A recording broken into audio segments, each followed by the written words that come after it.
Hello everyone and welcome to this video, and today I'm going to be doing an album review. I'm going to be taking a look at this record today, which is Fisherman's Blues by the Waterboys. So this was a album review request by a user called Andrew Howe 555. So thank you very much for requesting like this video. So yes, I'll just be doing a usual thing, giving a bit of background information about the album, then showing you my vinyl copy of it here, and then looking at each of the album's tracks in detail. So this was the Waterboys' fourth studio album, released on the 17th of October in 1988. So the album is very much what can be described as a radical change of direction, moving away from the big sort of like bombastic sounds like off like their earlier albums, and instead like on this record embracing kind of like traditional Celtic folk like influences. I think by this point they'd three albums in a very similar kind of style. I think they maybe grown like a little bit tired like off that, but also band leader Mike Scott apparently felt that they just couldn't do justice to that material like in like a live setting. Now during the tour for their last album, which was This Is the Sea, their keyboardist like a guy called Carl Wallinger left like the band, I think owing a bit to the power struggle between him and like Mike Scott. Like Wallinger like was himself a very talented songwriter, like as like he would go on to prove like with like his band like World Party, but I think maybe tensions would get like a bit high between them, so he decided to leave the band. And sort of like the band members like in the Waterboys were always shuffling like around, like they really couldn't sort of hold down like a consistent lineup. Was very much like was very much by this point like a loose like collective, like rather like than like a band. But a notable addition to the band was a guy called Steve Wickham, who like joined the sort of like the touring band like off like the Waterboys like as like a full-time musician, like after a guest spot on the This Is the Sea album. So Wickham was very like important, like sort of like in like sort of like drawing like Mike Scott towards like this like more like folky direction. Like Wickham invited Scott to move out to Ireland, and I think they either stayed at the same house or like they were basically like sort of like living like in like each other's pockets kind of thing, but very much so that Scott could kind of like soak up like these Celtic influences like at the source. The album was put together over a number of years. So yeah, This Is the Sea was released in 1985, so yeah, it was another like 3 years before this album came along. So it was so essentially started pretty much soon after that album like was like complete like in 1985. And so the sessions for this spanned like a number of years, a number of different players. Like it's almost got a different band like on like almost like every song, and the material that was released like on the album like originally only really scratches the surface of like the material that was recorded like during like these sessions.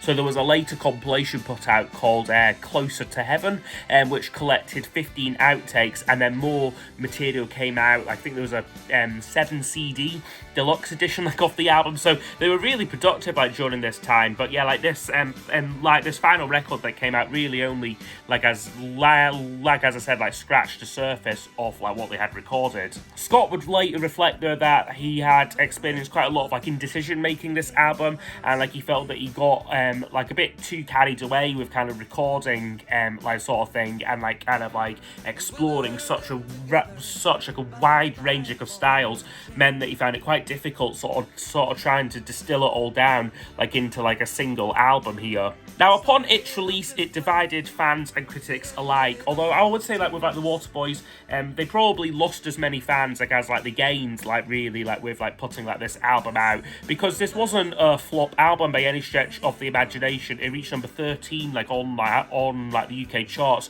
which was the highest charting album to date, and like critically, like I think has gone down as maybe their masterpiece, certainly like up there with like This Is the Sea, like as like their like high watermark. So anyway, I will just now show you my vinyl copy of the album, which is just a bog standard original UK pressing of it there. So there's the cover. I've always really liked the cover, just a photo of some of the band members and some of their crew and roadies and whatnot, and there, which is really nice. And there's the back cover there, just a nice landscape image. The inner sleeve, and there's no gatefold, the inner sleeve is just a few pictures of the various players on the album. There's Mike Scott, of course, and there's a few other band photos here. I'm not sure who this gentleman is here, but yeah, he just got credits and whatnot. And then the labels for this are really nice, actually. It's just that same kind of design from the back label there, like slightly sort of washed out image there, but no, really nicely done, I think. So yeah, no, that is the vinyl record looked at. Okay, so I'll now go over each of the album's tracks in detail. I'll score each song out of 10, and then use those scores to give us a overall percentage marking for the album.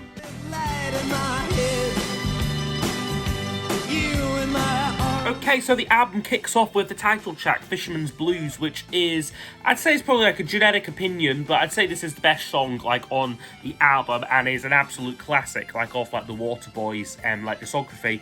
It's just got such a great, defiant feel to it, I think, which kind of is, musically, it's got this breezy acoustic guitar with this fiddle on it, and it just sounds so, like, euphoric, I think, like, as, like, a song, and it really matches, like, the lyrics on it, which talk a lot about, like, escapism, sort of, like, casting out my sweet line with abandonment and love, no ceiling bearing down on me except the starry sky above, with light in my head and you in my arms.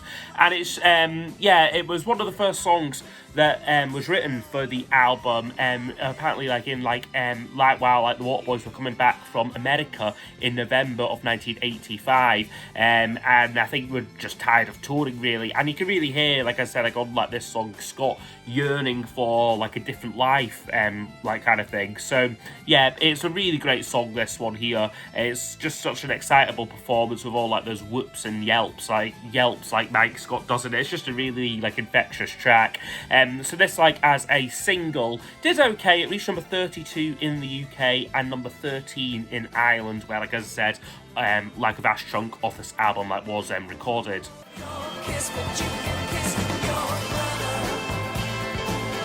Okay, next song up on the album is called We Will Not Be Lovers. Now, this one starts off quite good. It's another one where the fiddle, like Steve Wickham's fiddle, really takes like centre stage, like on like this track here. It's got good momentum to it, but I just think it's far too long like as a song. I think it maybe goes on for about 7 minutes, I think, this one. And it's just far too long and far too repetitive, and that fiddle does get a bit annoying like after like a while. Now, the lyrics are really good though on it. Essentially about a kind of romance gone wrong, and sort of talking about, yeah, he's sort of like discussing like the different reasons why like this sort of like romance like didn't go anywhere. Sort of says like, you've been sparking old flames, you've been causing disturbances, crying for shame, that kind of thing. So it's a good lyric, but I just think the song is just bogged down like in like a slightly overindulgent length for me. Carrying the strangest cargo that was ever. Next track up is called Strange Boat. Now, this is a much slower, much more tender track, and I think is a really, really lovely song.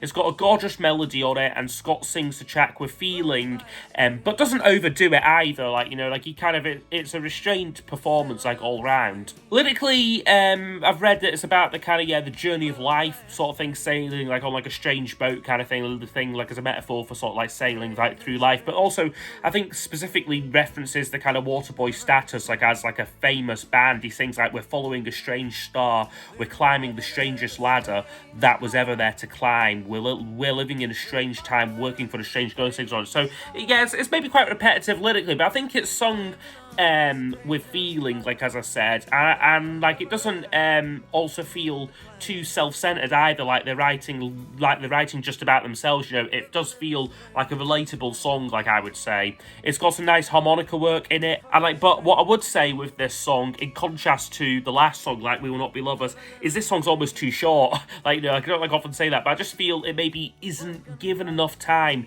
to really get going or sort of cement itself. It's just very short and sweet, which is good. I guess it leaves you coming back for more. So the Strange Boat there for me would get a 9 out of 10.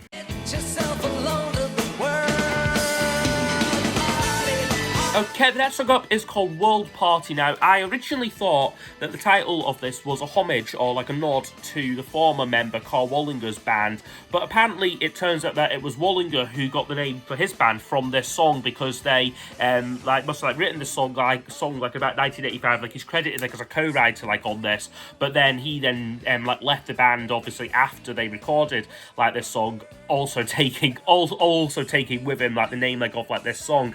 Now, this is a song which probably on the album is most akin to the Waterboys' previous work. Big kind of booming drum sound on it, and this quite aggressive kind of propulsive piano part. But then you've also, like I said, then got Steve Wickham's kind of fiddle like sort of like layered like on top of it like as well. You could maybe argue it maybe feels a bit like out of place like on the album. Lyrically is good. Maybe not 100% sure like what it's about. They're quite surreal and cryptic, but I think it's maybe, I guess, one of these songs which is perhaps like alluding to like the end like of like the world, and sort of like it's sort of like the world ending like with a kind of party like sort of thing. And it sort of talks about kind of people, yeah, I guess maybe trying to block this out or like ignore like this reality sort of things. He sings like, now you've been building for yourself a cool place in the sand. You're thinking it's mighty fine. You've got dust in your eyeballs. You got mud in your mouth. He sings on it. So yeah, it's quite surreal stuff, this one here. But I do like the song. I think it's a good performance. Again, maybe a bit long, but a good song overall though. So yeah, World Party will get an 8 out of 10. And I will walk and talk in gardens all wet with rain. Okay, and then side 1 closes off with the track Sweet Thing, which is a Van Morrison cover originally issued on his album Astral Weeks, and this is a very, very, very good version of it. I would say I probably do prefer this Waterboys version, like, off, like, the song. Like, I wasn't familiar, like, with, like, the Van Morrison song, but I have gone and listened to it, and I think they're probably both as good as, like, one another, really. It's a song which is just, yeah, so full of tension, and the Waterboys really capture that, and it's a sprawling song as well, like a lot of Van Morrison songs are. It's so full of space, this song, really, and it's a song that, yeah, like Mike Scott, like, uses that space to, like, his great advantage, kind of going into, like, an impromptu version, like, off, like, the Beatles' Blackbird, which I think is really good, like, a really nice touch there. Now, I do think this is one of my favourites, like, on the album, but I do have a bit of, like, an informal rule with these reviews, that I won't give a cover song any higher than an 8 out of 10, just because, you know, it's like the artist in question, like the Waterboys, they didn't write this song, like, it's Van Morrison's song, so why should I be sort of like praising the song, or sort of like the score like of the song contributing to how I think about this Waterboys album, like, if like you get me. So I'm giving this an 8, which is, yeah, really the highest I would ever give a kind of cover song. And yeah, it's really, I guess, made me want to almost like go and like explore like in like a bit more depth like that Van Morrison album, because it's not an album that I own like, or like I'm like familiar with at all. The bang on the ear. Okay, and then side 2 opens up with the track And a Bang on the Ear. Now, this song was released as the second single from the album, but it was a bit of a flop. It only got to number 51 on the charts, despite being Radio 1 single of the week. And I can kind of see why, you know. It is a catchy song. It's got a good lyrical premise, I think, which is basically Scott going through a range of previous lovers and sort of like partners and that, and essentially sort of like a bang on the ear, like, is an Irish expression essentially for like a peck on the cheek, and kind of like a polite but sort of like affectionate kind of greeting kind of thing, and essentially it kind of goes through like, as I said, like various romances and how each ended, but how the singer doesn't bear like any bitterness or like ill feeling, like sort of like thing. So it's got some really good like lyrical couplets on it, like, the home I made with Bella became a house of pain. We weathered it together, bound by a ball and chain. It started up in Fife, it ended up in tears, which I think is like a great line. And it's just made up with like a lot of like these like really good like lyrics on it. So I think, yeah, like a bang on the ear like is another one of the album's highlights.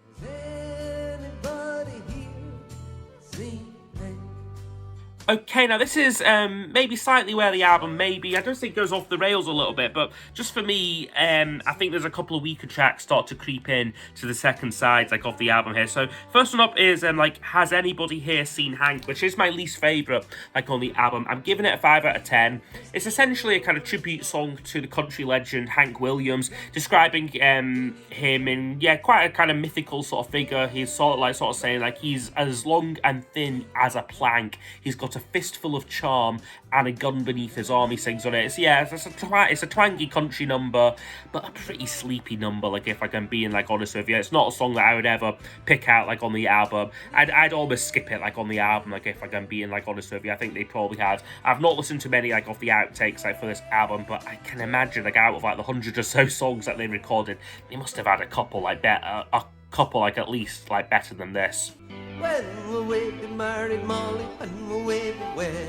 When will we... Okay, next up is When Will We Be Married? Now, this is a slightly more peppy track, this one here, but it's essentially, it's another kind of cover song, but it's a kind of traditional, like, Irish folk song, this one here. The arrangement on this is much more stripped back, essentially just a piano, like, and like a violin. I don't think there's any drumming or percussion work, like, on it, like, at all, but they do a really good version of it. It's a charming track. Again, would I play it like in isolation, like off the album? Probably not, but it's a nice album filler, though, yeah, for me. And I will cry when you go away. Okay, and then the penultimate track is called When You Go Away. Now, this one is a grow-up author song for me. This one I originally had as a 6 out of 10, but I've upped it to a 7 because I think it is quite a nice, like, tender track, this one here. Essentially, the lyrics on this talking about the difficulties of parting. He sings on it, like, you ain't calling me to join you.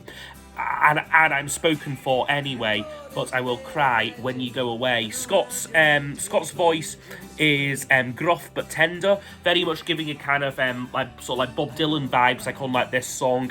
It's got a nice guitar backing on it with like a sort of like echoey reverb thing going on. It's a really good performance, this one here. Would give it a 7 out of 10. Human child to the water.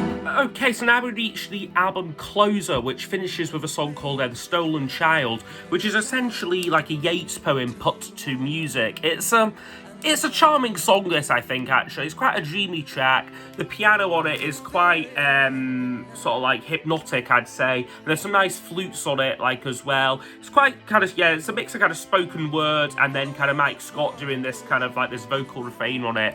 I mean, I think it's quite nice, like, as a closer. Again, would I play it like in isolation, like off the album? No, but I think it's an interesting track, though, and like, yeah, definitely one of the slightly more, I guess, standout tracks, like, on the album, or like more distinctive tracks, like, on the album.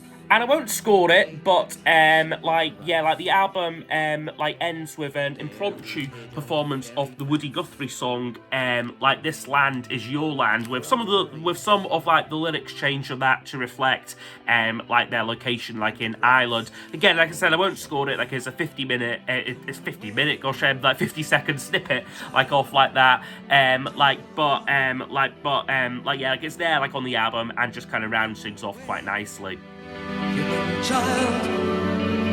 Okay, so overall, this album would score 74%. So I think this is a good but inconsistent album. I think it is maybe stretched too far, I would say, perhaps for me, who's maybe more into perhaps their kind of generic kind of like indie rock or kind of, yeah, jangle pop sort of sounds than kind of full-on kind of Celtic sort of folk music and that. But I think it is an album that, I have found like enjoyment in, and it's an album that I can hugely respect, like, as well. The Waterboys could have quite easily after like This Is the Sea capitalized on the success of that album, essentially making This Is the Sea Part 2 and becoming one of the becoming by the end like of like the 80s a big arena act, like one of the biggest arena acts like off like the time, like, but instead, Mike Scott chose to take them in a different path, take a risk, and I think, it has kind of made them like sort of like endure, I guess, like as like a legendary band. It's an album that is not trying to be fashionable, like, or trendy, which I think, yeah, really gives it a kind of timeless like quality like to it, like really could have been made like in any like kind of decade, really. So no, I hope you have enjoyed my review of, the Waterboys Fisherman Blues. I'm sure there'll be many of you out there who like love this album like a lot more than I do. But yeah, we'll see. It might continue to keep growing on me, who knows. But yes, I hope you have enjoyed the video, and I will see you all next time for the next one. Goodbye. Where the wandering water pushes from the hills above Glencar.